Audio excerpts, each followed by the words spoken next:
Será que o seu corpo cabe no seu padrão de beleza? Oi, eu sou a Amanda e hoje a gente está aqui para refletir sobre imagem corporal. Vocês conseguem perceber que o ideal de beleza, o padrão de beleza, ele é um construto social? Que a sociedade dita, no geral, o tipo de corpo que está na moda, ou o tipo de corpo que é bonito naquele momento, naquele contexto. A gente tem culturas lá na África que quanto mais volume, mais carne a mulher tivesse, mais bonita ela era. Na Europa, antigamente também, né, as mulheres tinham que ter volume, tinham que ter corpo, significava, simbolizava fartura.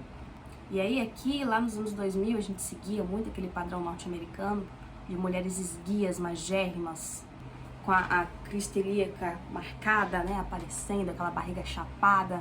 Se a gente começar a analisar aí essa tendência que foi acontecendo, nós brasileiros começamos a valorizar um pouquinho mais o corpo que se encaixa nesse estereótipo da mulher brasileira, né, da cintura fina, do bumbum grandão, na época lá que tinha as paniquetes. Confesso que eu já quis ter um corpinho de paniquete. E hoje, se vocês observarem, tá na moda o shape slim. Antes a mulherada ia pra academia tentar virar aquela cavalona, né, construir um monte de massa magra. E parece que o que tá na moda agora é um corpo definido, mas com pouco volume muscular. E aí o questionamento que fica é: o que eu acho realmente bonito? Será que eu consigo mudar aquilo que eu fui ensinada a achar bonito? Mais profundo do que isso ainda, será que a minha estrutura corpórea se encaixa naquilo que eu penso ser o meu padrão de beleza? Um exemplo muito claro disso, né, aquele desenho corporal, principalmente do corpo feminino, esse aqui, que tem lá, dizem que é corpo pera, né, corpo maçã, corpo violão. Tem mulheres que estruturalmente têm um ombro mais largo e o quadril mais estreito.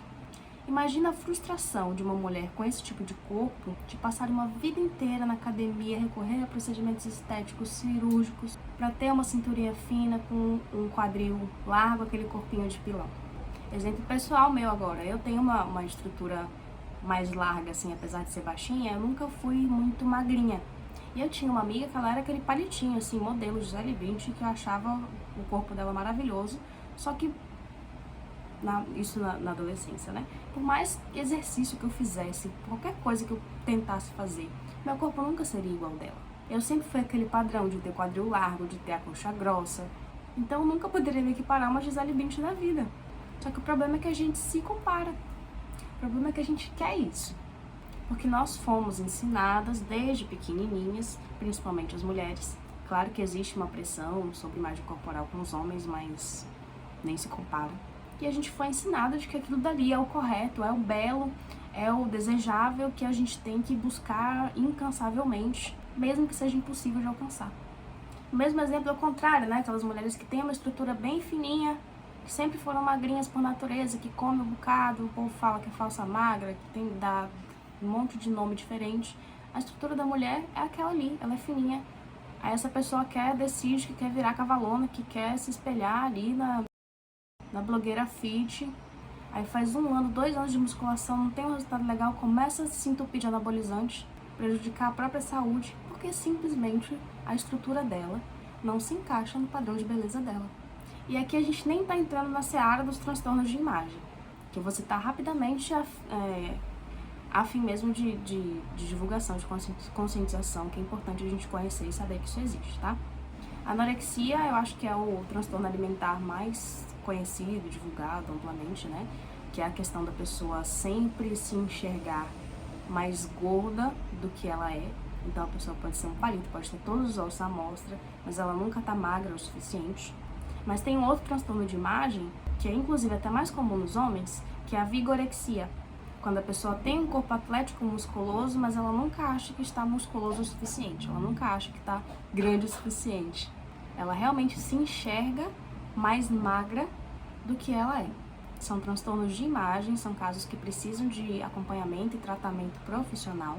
O que a gente está discutindo aqui nesse vídeo é a relação com o corpo de pessoas saudáveis. Não tão saudáveis assim, mas que poderiam ter uma relação saudável com o próprio corpo.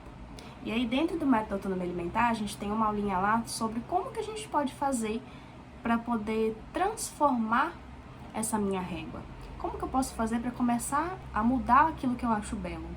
Como que eu posso fazer para poder começar a aceitar características do meu corpo que são imutáveis de forma natural, sem uma intervenção cirúrgica estética?